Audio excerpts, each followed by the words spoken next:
Today we're going to be talking about 2 new palettes from BellaBeautéBar. By the way, I feel like I was always pronouncing this wrong in my videos, so I actually asked the brand owner. She did confirm it is in fact pronounced BellaBeautéBar. 2 palettes here. They're both releasing on January 26, 2024 at 12 p.m. EST. Based on the way things are going, I think that's going to be the day that this video is uploaded. Hopefully it's up before the launch time. These were both sent to me in PR, and I am an affiliate with the brand. My affiliate code is SEEKINGSHIFTS, and I do earn a small commission if you use it. However, if you're buying Deandra's palette, the Ultraviolet palette, use her code. It's Deandra10. I'll list it in the description with the spelling. Even if you're not buying it, I mean, just use her code if you want. But with that being said, of course, since I am an affiliate with the brand and I receive these palettes in PR to do paid swatches for their website, there is going to be some inherent bias there. As always, I'm going to try to remain as fair and objective as possible. Also, I just want to say, I mentioned in my last video, I've been very busy with work and other personal commitments, so I did not have time to do shade by shade swatch comparisons. I did compare some of the BellaBeautéBar palettes with each other, but the shade by shade swatch comparisons take hours and I just did not have the time, simply put. So thank you for understanding. If you want to see shade by shade swatch comparisons, Millie Bad to the Brow did them in her video. Okay, so let's start with the Ultraviolet palette. Okay, so I am so excited. If you don't follow Deandra D on Instagram, she is such a valued member of the indie makeup community. She does swatches on deep skin tone and she's just so talented. I consider her a friend, so there's double bias there, of course. So at the time I'm filming this, the price has not been shown for this palette, so if I find out before the time I upload, I'll include it in the description. I do know that codes are eligible on this palette, so you can use Dee's affiliate code to save 10%. So this contains 15 shades. It's half matte, half shimmer. So a little bit of background on this palette. Dee said that she wanted to create the purple palette of her dream. She mentioned that a lot of time with purple monochromatic palettes on deeper skin tones, they tend to pull warm or pink, or they lack the depth that she's really looking for. So she was basically like, hold my drink, I'm gonna create the perfect purple monochromatic palette. And I gotta say, just based on the first impressions, I am honestly so impressed. Like, there's an incredible range. For having just 15 shades, there's an incredible range of depth and undertone, and I really do feel like there are so many directions that you can go. So the mattes are the usual BellaBeautéBar formula. Really enjoy them. And the shimmers, okay, so I have them done 2 at a time because, like I said, I had very limited time to create this video. Magical is a pastel lilac duochrome that shifts to gold. It has a small medium particle size and it smooths out to a shiny reflective finish. This looks like a beautiful inner corner shade or even in the center of a halo eye. Next, Spiritual. This I think is a standout in this palette. So it has a sheer purple base and tons of different colored sparkle particles. It has a smaller particle size, but it's just so dimensional because of all those different colors. So I see teal, orange, purple. It feels slick to the touch, like almost silky. I wouldn't say it's oily by any means. It glides on beautifully. Next we have Rarity. This has a deep indigo base and it shifts pink, orange, gold, green. It is absolutely stunning. It has a medium to large particle size. It's on the flakier side, but again, it just smooths out to a sparkly dimensional finish. Okay, next we have Imagination. This has a purple base, medium particle size, and a sparkly dimensional finish. I don't know that I see a shift in it, but it does have a lot of dimension. I think I do see some gold sparkles in here. Next we have Creativity. This one is another standout. So this is a potent fuchsia base, and then it has this really intense blue to indigo to purple shift. It is so reflective and UV-like. It reminds me of if you took Digital Zombie from the recently de-influenced palette, if you're familiar, and put that over a fuchsia base. It has that UV-like quality to it. Next we have Mystical. This one's very smooth and shiny. It has a small particle size, finely milled, warm mid-tone purple with a blue shift. Okay, next we have Extravagance. This is so unique and a surprise standout. Not that I wasn't expecting to love any of the shades in here, but this one, when I first looked at this palette, it's not one of the shades that jumped out at me the most. It's such a unique indigo tone. It's also a smaller particle size, more finely milled, and it just has this almost glossy quality to it. It is absolutely stunning, and I really don't have anything quite like this. And then last we have Luxury, and this is beautiful warm purple, has a purple base and a bunch of dimensional sparkles. It's a textured finish and a medium to large particle size. It reminds me of that one purple shade in Pat McGrath Mothership 3, but like the intense indie version. Really beautiful color. I love this type of purple. congratulations to Dee and to BellaBeautéBar for such a stunning palette. I love that it has removable pans, and they do have the names on the back of the pans. I think they absolutely knocked it out of the park. Like, this puts every other purple monochromatic palette to shame, and I've created 3 looks now with it, and each one I've loved more than the last. So I'm just so excited about this palette, and I keep wanting to dip back into it and play with it more. Okay, next, let's talk about the Dead Roses palette. So this one I know retails for $69 hairs. So, okay, I gotta say, the inside is not what I was expecting based on the outside. I was hoping for it to be a bit more dead, maybe some ashes of roses colors, some grays, maybe like a weird murky brown, and then some pops of red. That's just what I was picturing. I will say, like, the color story on the inside on its own, I don't dislike it. I feel like it's just giving me more of a traditional Valentine's Day color story, but I do think that's subjective. Let me know what you think of this color story. So we've got 16 shades, all removable pans with the names on the backs, and this one has 7 special shades that are shimmers, 9 mattes. Palette is meant to have 2 halves of a whole. I'm literally just reading this from NOOPURS caption.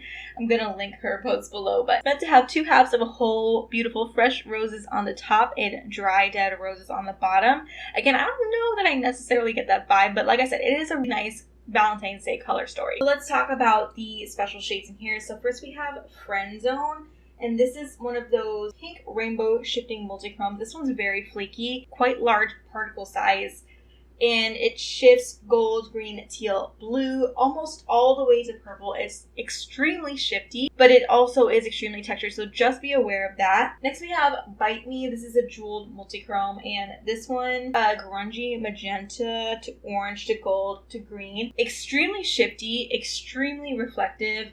It is very high impact. If you like those like super intense oil slick looking multichromes, there are a few options of that in here, and this one really packs a punch. Next we have Be My Ex. This is another flaky shade. So this one has a large particle size, a sheer base, and it shifts from a vibrant coral to orange to gold. Smooths out to a textured but sparkly finish. Next one, oh my god, I thought this said Rat Pores. The font on here is kind of hard to read, but it says Not Yours, okay? Anyway, this one is a sheer cool tone pink base, and it has a blue to purple to pink shift. This is a really pretty topper shade, has a sparkly finish and a medium to small particle size. This next one is called Ew. So this is really similar to the black multichrome that is in the Bejeweled palette, which is a choice. Not a choice I would have made necessarily, but it's a choice. So if you have that Bejeweled palette, just be aware of it. There is a slight difference. It's more of a green shift from straight on, but ultimately it's one of those black to red to gold shifting multichromes. Very shiny and reflective, very shifty. Okay, next we have As If, and this is another super shiny, reflective jeweled multichrome. And this one is a purple, orange, gold, green. It's got that high shine, oil slick finish, super shifty, super reflective. The last shade I think is the absolute standout of this palette. This one is called Drop Dead. This one I love. Oh my gosh. Okay, so it has a sheer cool tone purple base, and then it shifts from a spicy orange, gold, green. So I did a look with this, and I layered this over some of the red shades, and oh my god, I could not stop looking at myself. I loved it so much. So that's going to be a reel. I'm going to be posting it the same day this video is going up. So those are the shimmers in this palette. Let's talk about the 2 singles that are releasing as well. Okay, so we have Rose Quartz Hollow. This is, I think, an extension to the Hollow line they released with the Bejeweled collection. So this is a mid-tone warm purple, and it's packed with these hollow sparkle particles, foiled finish, and it is a bit flaky, but then it smooths out to this rich metallic finish with all those hollow particles. And I feel like this one is hollowing a bit more than some of the other hollows I've tried. You can really see those rainbow hollow reflex. So this one's absolutely stunning. I did film a reel with this one too, so that's going up soon. And then we have Love Bite. So this one I think is a black base multichrome. It's got that jeweled high shine finish. And this is a red, orange, gold, green. I know someone's going to ask to see this next to Leon, so I did swatch it next to Leon. Hopefully I'll have that up on the screen now or in a couple seconds. It's one of the closest I've seen to Leon, but you'll see in the footage there are differences. Not a dupe, different finish, and it's different tonally, and also this is way more shift. Those are the 2 singles that are also releasing at the same time as this palette. Okay, so I did 2 looks. Let's go ahead and get into those. Then we'll get into the palette comparisons and wrap up this video. Okay, so for my first look, I'm trying a new technique here. Great time to try a new technique, right, in front of my macro lens and hundreds of people, but I'm trying to go from dark to light here instead of light to dark, which is what I've always done. So I think my mistake here was that I went in and I tried to like build and blend instead of just packing it on. So I went into the shade Exotic with a fluffy blending brush, and like I said, I started to build and blend, and as you can see, I did have a little bit of trouble at first. I mean, it ended up being fine, and I wasn't particularly concerned because I am planning to go over all of this with a shimmer. But then I went into the shade Serenity, and I kind of just like use that to diffuse along the edges and create a more cohesive blend, you know, going from dark to light. And I mirrored the same thing on my lower lash line.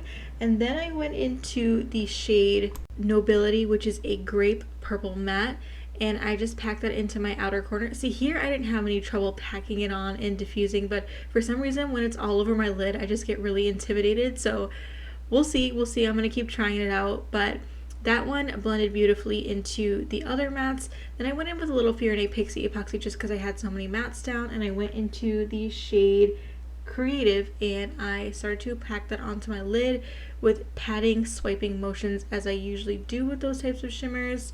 And just look how sparkly it is. Then I went in with a tapered brush and kind of like flattened it out and blended it and applied a little bit more in the area of my lid where my finger doesn't fit as well, and just kind of worked on blending that into the matte to create a more cohesive blend. Then I went into Magical with a flat brush and put that in my inner corner. See what I mean? How this is a really beautiful inner corner shade. And here's the finished look. I really want to recreate this where I can wear it out because that shade Creativity is just so glossy and sparkly and UV light. It is absolutely stunning, just as stunning on the lid as it is in a swatch. And as you can see, I was really feeling myself here. Okay, so for my look with the Dead Roses palette, I went back to the light to dark technique because I realized I need to practice the other one more before I go back and do it on camera. But I went into the shade Meh with a fluffy blending brush and just buffed that all over my lid. Then I went back in and built it up a little bit more, kind of like all over my lid, and then I brought it down underneath my lower lash line as well.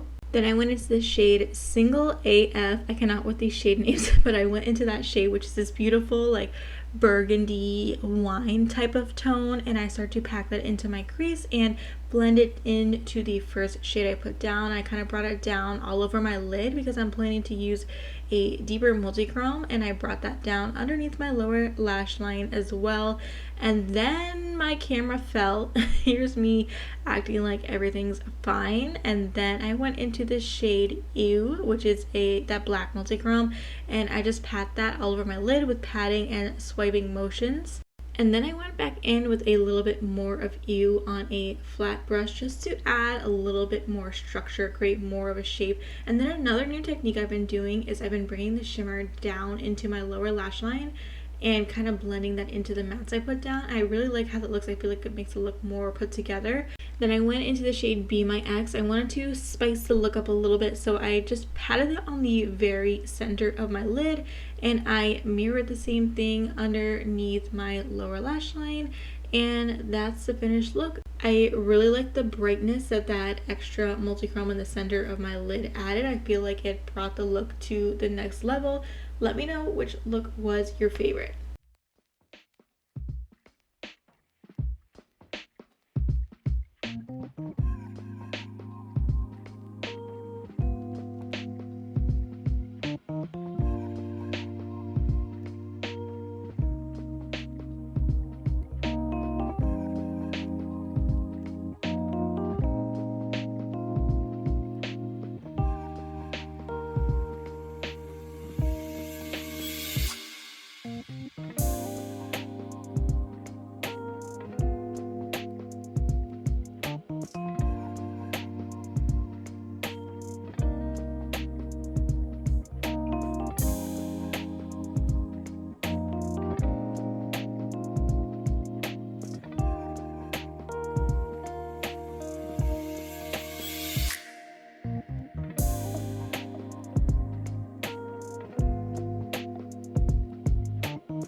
Okay, so that's going to be it for this video. I just want to say again, congratulations to Dee and BellaBeautéBar for the Ultraviolet Palette. You guys did an amazing job. I'm so happy and impressed. And let me know your thoughts. Do you plan on picking either of these up? Are they going on your wish list? I hope they'll stick around for a while. But that's going to be it for this video. Hope you liked it. Hope you found it helpful. If you did, please give it a thumbs up. Please subscribe to my channel if you're not already. And other than that, I'll see you in the next one. Bye!